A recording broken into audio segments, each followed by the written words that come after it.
我敲破窗。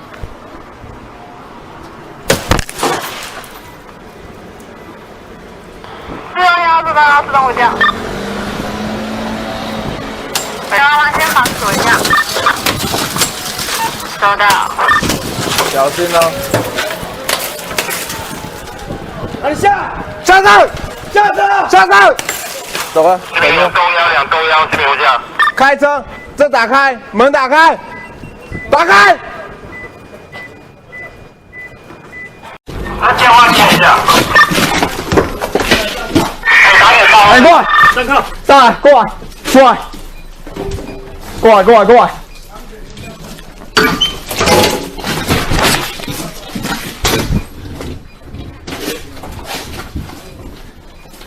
手放后面，手放后面，快点呐、啊！搞什么东西啊？